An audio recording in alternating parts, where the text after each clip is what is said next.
We're back to the Beach Lifestyle celebrity segment on the Total Tutor Show. I'm the host of the show, Neil Haley, and I'm really excited to welcome the program. Again, my first ever New England Patriot, but if you're going to talk about a superstar, you're going to talk about a 3-time Pro Bowler, 3-time Super Bowl champion. I want to welcome the program, Matt Light. Matt, how are you? I'm doing great. So really excited. So basically, we can kind of talk about the story of your career in the first segment, then go to the foundation, which we really like to highlight. But, Matt, how did you get involved with football? Was it something that was always came second nature to you, or just someone discover you? You know what? I had to think back to, kind of Ohio, the area that I grew up in. I have to believe that it was just kind of the way that kids were raised back then. I mean, I think I look at it now. I have 4 kids of my own, and I see, kind of the different things that they get involved with, and there's far more opportunities and, everything else these days. But back then, I mean, look, you're a young kid, you're a young male, you're growing up, you played Pee-wee football. That's what you did, and that's what I did. And I like to, run around and hit people. So what better sport for my parents to say, yeah, we'll take you there. So it's like in Ohio or Pennsylvania, if you don't play football, really, it's at one point in time, it's forget about it. It's pretty much the same deal, Ohio and Pennsylvania football. You're going to be involved in football in some sort of way, so you were involved in it. But when did you finally see, this might be a career?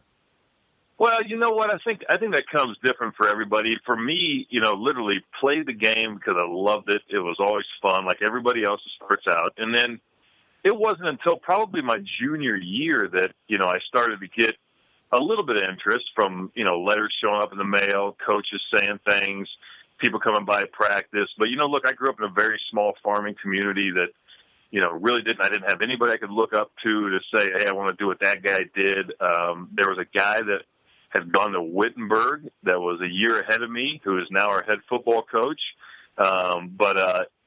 For the high school team back there now. But at the time, he was literally the only guy that I could look up to and say, hey, you've been there. You've been through this process a little bit. And so, for me, it was basically got this awesome opportunity to go play at Purdue and play in the Big Ten. And it wasn't until probably towards the end of my college career that I started thinking that the pros, could possibly be an option. Very interesting. So basically, when you were in high school, you weren't saying, I'm going to be the superstar, 3-time Super Bowl champion. You never had that in your mindset. You were just playing football because you love football, it sounds like. Yeah, and I think, honestly, everybody does it different, of course. Some guys grow up always, saying that they're going to be that guy or whatever it is, right? And that just wasn't me. I was so entrenched with, the way of life growing up in a small town and hunting and being outdoors and all that kind of stuff that, football was something that I really enjoyed. I was good at it, had success and all that kind of stuff. But I hadn't seen a professional game until I played in one. And that's even kind of college, First time I saw a college football game, I was playing in it. Same thing with the National Football League and any experience. The Super Bowl that I played in my rookie year was the first, time I had ever seen, I didn't see a halftime show, but, been a part of that whole process, So for me, it was all new as it was happening. That's wild to know that. I guess that's why it's good we're learning about your background in outdoorsman, and we're going to talk about it in the next segment. But I think that ultimately you were playing the sport, but yet it's not something you ultimately watched all the time, and you didn't get the opportunity and the experience of doing that. So you said you were a small town. How big was your high school, by the way? You know what? Our town was the county seat. So, I graduated with, probably close to 280 kids in my class, which, a lot of people say that's a fairly sizable school, but it's the only school, in the area. So, when you put it in that perspective, again, it was a great community, a great town, a lot of pride in what we did and who we were. But we definitely didn't have the tradition of being a powerhouse in football. I'm not sure we won more than 4 games ever in a season. So, football was big, but, it definitely wasn't something that most of the kids grew up thinking, this is what I'm going to do, this is who I am. So where in Ohio did you grow up? I forgot to ask you where that is. Grew up in Greenville, Ohio, which is basically west central Ohio. My personal house was, not far from the border in Indiana. Actually had a guy, as far as other people from the area, Curtis Enos, who, went on to Penn State, played in the Big Ten. went to a school much smaller than ours, graduated with about 50 kids in his class, and was Mr. Football of Ohio. So, had a little exposure to the guys and kind of the lifestyle and things of that nature. But again, never really got into it. I was always more involved with, friends and family, the outdoors and things of that nature.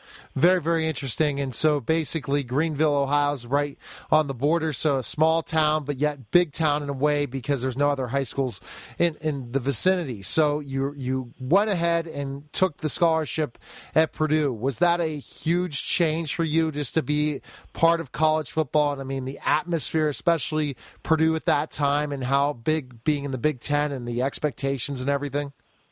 Yeah, it was. I mean, especially for a guy like me, I get there and as a true freshman end up, starting the tight end and playing the tight end position, which was completely new for me, and learning that, skilled side of it was interesting. But yeah, the whole transition was huge because we didn't really have, we didn't do anything like they do at the college level, obviously, but we didn't, train, the way a lot of schools train now at the high school level.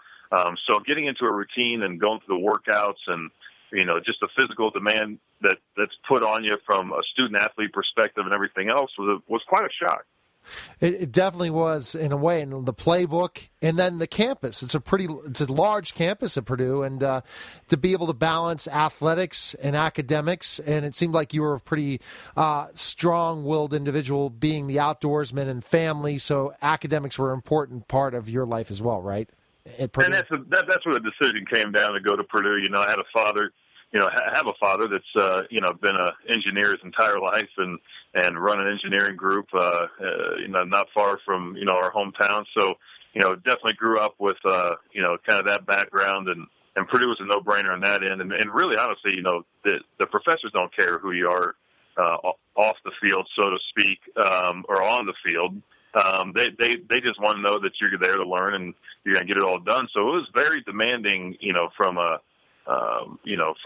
from that end of it. That side of the equation wasn't, and not having a major that, not to put any other majors down, but, having a major is very demanding with the labs and everything else. I mean, it took a lot of time, but, definitely something I took a lot of pride in, be able to graduate in 2000, with an industrial technology degree and kind of, have that and move on from that to go into the league, that was a very fulfilling experience all around.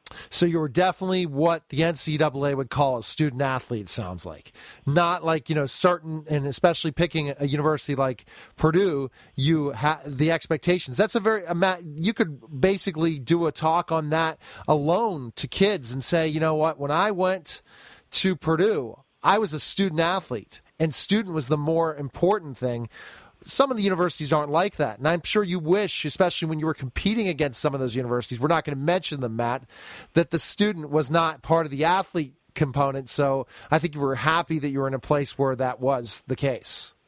Well, and look, I mean, everybody knows they're getting themselves into, many schools will not, they're going to throw the academic side of it. They're going to throw the student side out there, a lot. But at the end of the day, we all know that what's most important is the bottom line, winning games, and that's going to take precedence over anything else. It's just the opposite of Purdue from that model, and that is, look, we're going to make sure that this young man that's walking into this system is going to become as good an athlete as he can, and he's going to have the opportunities, and he's going to have the facilities and everything else at literally the top notch.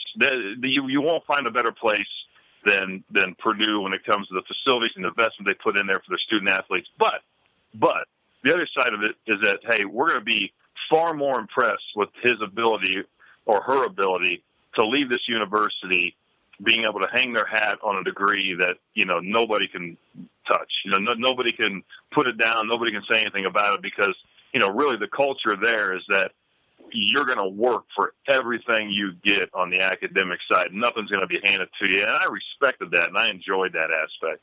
Well, absolutely. It's something where you have that expectation, And that's amazing because I did not know about Purdue. So, Matt, that's great to look at universities where student is important, not just athlete, because, again, it gets a bad rap altogether, the whole NCAA, and then you never think of a school like that doing that. So that's a great, plug for Purdue University, and to say that, if you're choosing a school based on academics and athletics, it sounds like it's a good choice for you. Yeah, it always starts at the top too. They got a heck of a president now. We had a heck of a president when I was there, and that directive comes from the top down. And really, even Coach Hazel and his new staff that's there this year, I can see from them already that that's not just something they say. They truly walk the walk.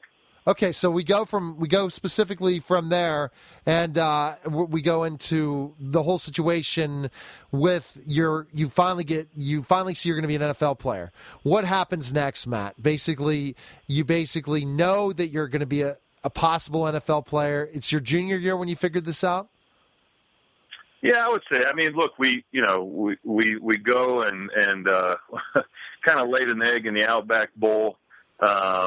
And soon after that, had a lot of, agents that were trying to make the contact, through a third party or however it works. And then, you're going into your senior year and you start getting, a lot more of attention from, the different publications and things of that nature. Look, I was lucky. I mean, I got to play with the Drew Brees of the world and, an offensive line that, literally gave up like 7 sacks an entire season, and, just with a great group of guys as a senior collegiate athlete that, we got a lot of attention. And so basically it went through the whole recruiting process from, the agent perspective and got to know that and started looking at it and saying, hey, this literally looks legit. And before I knew it, the draft was there. I actually trained in Pittsburgh for 2 months at the UPMC Center. So wow. Got a lot of familiarity with Oakland, stayed in Oakland, and, trained in the Pittsburgh area.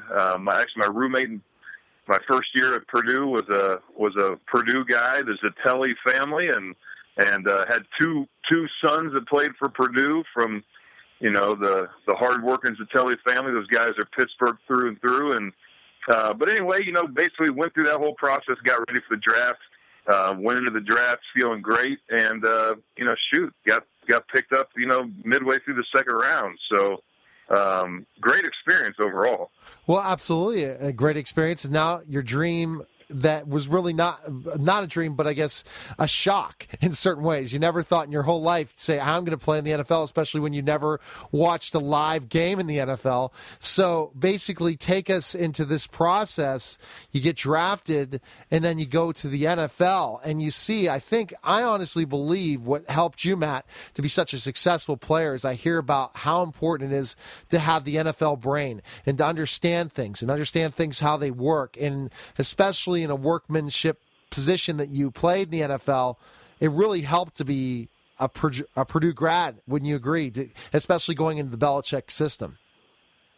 Well, I mean, I think anytime it's your cerebral or you take, that approach first and you're willing to put the work in, I mean, that suits itself well to Bill's system and, the Patriot way and everything else. But look, I mean, I came into an organization that, again, I wasn't versed on, the history and everything else, as some guys were, but I walked into it looking at it and saying, this is a great opportunity. I mean, the first impression was this is the worst facility in the world, but they're building a new one, so I felt pretty good about that. But, I looked at it and I said, hey, look, here's a great opportunity. I mean, we got great owners. You can see that they're totally invested in, this team and what we put on the field and what we do off the field. And, they had a great, the first thing I did when I got to New England was, meet the Kraft family and see the work that they did within the community. And I just thought, this is so much more than what I really thought it would be. And then we go out and we had the success we had, year one, won a Super Bowl as a rookie, starting a left tackle, taking over for a guy in Bruce Armstrong that was one of the most, just well-respected linemen in Patriot history. I mean, it was a lot to digest, but it was all good stuff. Okay, so when we get back, we'll go a little bit more into your career quickly and then go right into the foundation. You have a great story, Matt. Maybe you need to write a memoir someday because it seems like, especially when not many people have that kind of story for the NFL. You're listening to the Beach Lifestyle Celebrity segment on the Total Tutor Show, and we'll be back in just a moment. We're back to the Beach Lifestyle Celebrity segment on the Total Tutor Show. TotalTutor.net for more information. Twitter, Total Tutor, Neil S. Haley. Facebook. And we're with Matt Light. And, I mean, I would not have thought this, especially to hear about his story, hear about the student and student-athlete, and amazingly enough, getting to the Patriots and preparing and getting the right break. And before you know it, you become a Super Bowl champion. So that must have been unbelievable. It was. I mean, we were talking about, another big transition, going from, a guy that was literally living, check to check, based on what the university would give us and, how we're going to scrounge up enough money to go out one night to, living that lifestyle, man. You're in the National Football League. You got a lot of attention.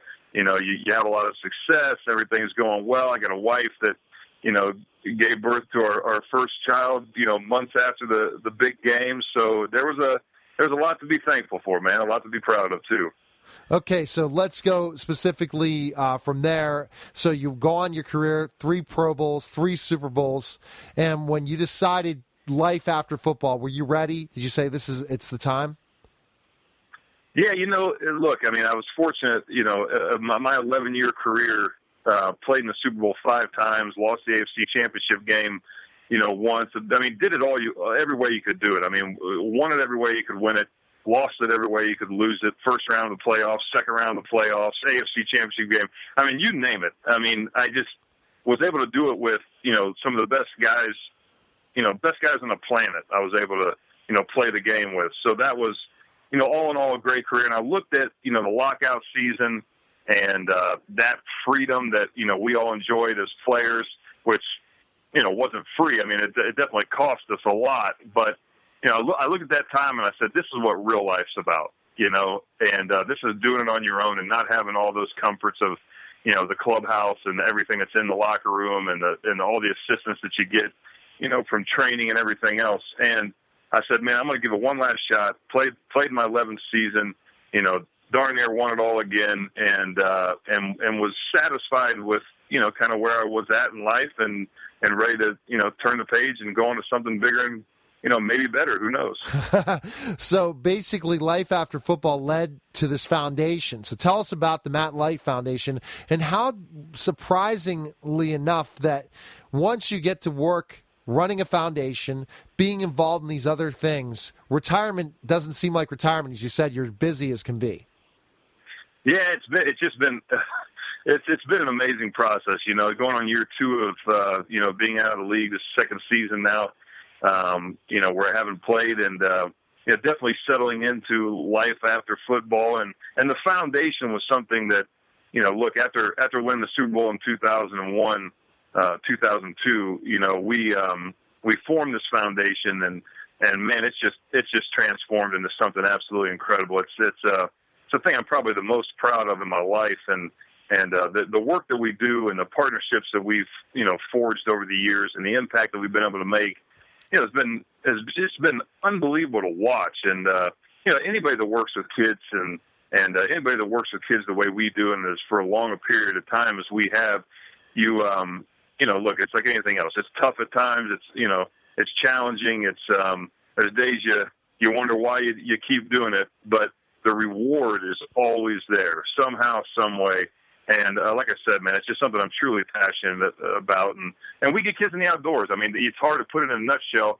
MattLightFoundation.org gives you a lot of information, but, we've got programs upon programs and programs that, really get to the heart of what these kids go through. And it's not a one-hit wonder. We don't host a camp or do something for one day. I mean, we get these kids in the fold, in some cases, for 4 years, and you really get to know them. And, they put a lot into you, and you put a lot into them. And, at the end of the day, you walk away from it saying, you know what, we've made an impact in his life, and man, he's made an impact in mine. And that's something that you don't pay for that. You got to experience it. Okay, so you said you started the foundation about 2001, 2002. The process when you first looked to start the foundation, I guess we already know from your first part of the show why the outdoors. You love the outdoors. So putting that together to help kids, what a great mix. You know, it is. And listen, I mean, it's an awesome responsibility to do a lot of the things that outdoorsmen do. You know, I use the outdoors because I've never heard anybody that walks outside and says, man, this sucks. You know, take a big, deep, breath of air and you've been sitting in an office all day. I mean, human beings long to be outdoors, and so many of us don't get the opportunity to do that. And even in my day-to-day life, you get so busy with sitting behind a desk or doing office-type work. Getting back to the roots of what really inspires me of being outdoors and sharing those experiences with young people and showing them a different way and using that to teach them lessons about responsibility and ethics and accountability and ultimately how to become leaders within their own communities and their own circles. That's just something that came naturally. And, man, we exploit the heck out of it, and it's really worked. And like I said, it's an awesome responsibility to go out and shoot a bow and arrow if a kid's never done it. And they'll do anything. I mean, they'll stay in line. If I say, I'm going to take that away if you guys keep messing up, they're going to get in line. And it's a good incentive, but ultimately it's just a great teaching tool. So you think that you develop structure and discipline through the outdoors because it really teaches you patience, first of all. It also teaches you the ability to think on your feet, because to survive in the outdoors is not always the easiest thing in the world. And it ultimately gets rid of some of the comforts of home and to understand adversity, right? Would you say all those things really are part of the foundation in ways? Yeah, I think you hit it on the head, and I think getting them outside their comfort zone is a big one. Look, you arrive from, I think back to one of our groups from Tennessee, and we had these 4 young men that arrive in the middle of nowhere, Ohio, cornfields all around them, woods, crazy sounds, mosquitoes, ticks, all the stuff that you enjoy as an outdoorsman. They're literally sitting there just wondering, how in the world did I ever get myself into this? And 2 days later, you see them come out of their shell. And, 2 years later, you see them just truly enjoy every moment that they're in camp, around all their people. And it's a safe place, and it's a sacred place. And it's everything you mentioned and then some. Wow. So what types of kids are involved in the foundation? Which ones do you look at to work with? Are they areas that have never been outdoors before? A lot of times the kids you're finding to be involved in this? Yeah, it's a good question. It's an interesting one, too, and how we view it's probably a little different than other organizations. But we really, we target these kids. I say that they might have set the house on fire, but they didn't burn it down. My clinical term is knucklehead. But what I really like to say is that, look, we go after these kids that teachers and guidance counselors and people that run organizations like the Boys and Girls Club and any after-school program, the ones that actually work with them, they would look at you and say, this kid isn't a bad kid, or he's a decent kid, but, he needs to have a little direction, needs to have somebody in his life. It needs a program like yours to really keep him on track, because a lot of these kids are from single-parent homes, lower, socioeconomic background. I mean, it's just a lot of things that a lot of people suffer from, and they're not all like that. It wouldn't be a blanketed statement to say that, all of our kids are like this, and they're all from the inner city. Some of them aren't, some of them are. And, the best part about that is you get all these kids from all these various backgrounds. You put them in the middle of the woods, bring them in from all over the country, not just one area, and they all realize that, hey, man, we all suffer from the same things, and we all view life the same way in some ways, and we're different in others, and it just really works. The model really works. So tell me some success stories of your program since you started it. Well, I look at each and every kid that we work with, and I say somewhere there's a success. Now, in saying that, we've had many kids that haven't been able to fulfill some of the different programs, and we have many different programs. But the one that I always key in on, and the one that we really that I take pride in all of them, but the one that I really enjoy is our leadership camp. It's called Camp Vahoicus, and it's where we bring these kids in. They spend 4 years in our program. We make a big commitment. They make a big commitment. And at the end of the day, you see these wide-eyed, somewhat troubled, just riddled with all kind of little holes from, things in their life that have been difficult that they had to overcome or hadn't been able to overcome. And 4 years later, they walk away making great decisions, having a game plan for life, staying in contact, asking to come back and become counselors, and just really taking the right steps. And when you see that happen firsthand, and again, you've built that relationship over years. And we built that relationship over years. I mean, you can't replace that. I mean, you can't. It's so hard to find that in other things. And when you see it firsthand, I mean, that's a success story. I mean, you see that kid go from, shy, awkward, maybe insecure, unsure of their future to really, truly having that game plan. It's awesome to see, man. Each and every time. Never gets old. Well, and I'm sure the passion you have, Matt, especially when you got to retire, how much more hands-on you're involved in the foundation, right?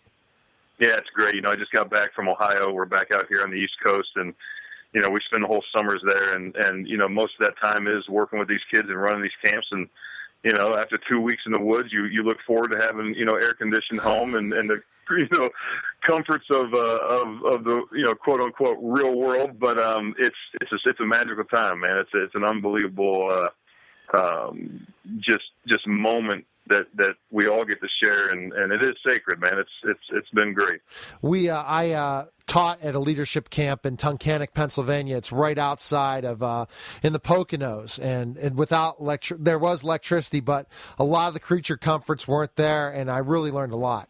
And it really gets you to think about all they're just do is do activities, lots of fun activities, from sports to outdoorsmen and all these different things, where you're away from everything else, the television, all these things, and it really, the kids learn so much from this. I really believe that. Yeah, you do, man. And it's from playing paintball and getting to shoot each other, with some paint, to, riding dirt bikes, and then doing career educational tours and camp projects and things like that. It's an experience that, these kids truly, they truly love it. And we do too, man. We get as much as they do out of it. So Matt, what is your ultimate goal of the foundation? Where do you want to see it go? Right now we're working hard to just really be able to long-term, and when I say long-term, I hope I mean, 7 generations of young lights to come, 100 generations, whatever it is, till the end of time, right? Let's think big here. But, put this foundation in a position where we will survive forever, because we have a system in which, we can win at all times. And that comes down to basically, going out there and continue to do the work we do, raise the money to fund how we do the things that we do, but always have this 600-acre facility open that not only we can use as a foundation, but we have so many other nonprofits that use it year-round. It's always booked. And to just continue that process and make sure that it's always there. So it's been, like I said, it's been a dream of mine and my family and all the people that have worked hard on it. So we're going to make sure that, even when we're long gone, that this thing will be open and those opportunities will still exist. That's fantastic. So where can our listeners donate and learn more about the foundation, Matt? Oh, it'd be great. You know what? We've got a Donate Now button on our website, which is mattlightfoundation.org. And you can also check out, our programs, our events, and the different things that we do. We have one huge signature event that we have coming up. It's our celebrity shootout. This is our 9th year. It's an unbelievable event. It's where we really get all of our funding to do what we do, and it's basically getting all my former teammates and other local celebrities to come out and do a sporting clays tournament. We make things blow up. It's golfing with a shotgun. So between the events that we do and our website Donate Now button, that's how people can get involved and check out who we are and support what we do. Well, Matt, best of luck to you. Love to have you back to tell us more about the foundation another time and ways that we can get involved. So thanks again for calling, Matt. I appreciate it. All the best to you, and you know what? I'll even say I hope your Steeler Nation does well this season. They were always fun to go up against. See, Matt, you're not playing anymore. You could say that. You would get a lot of heat if you're still playing for the Patriots. So thanks for calling. It was a lot of fun. All right, boss. Take care, man. Okay, bye-bye. You're listening to the Total Education Celebrity Show on the Total Tutor Network, and we'll be back in just a moment.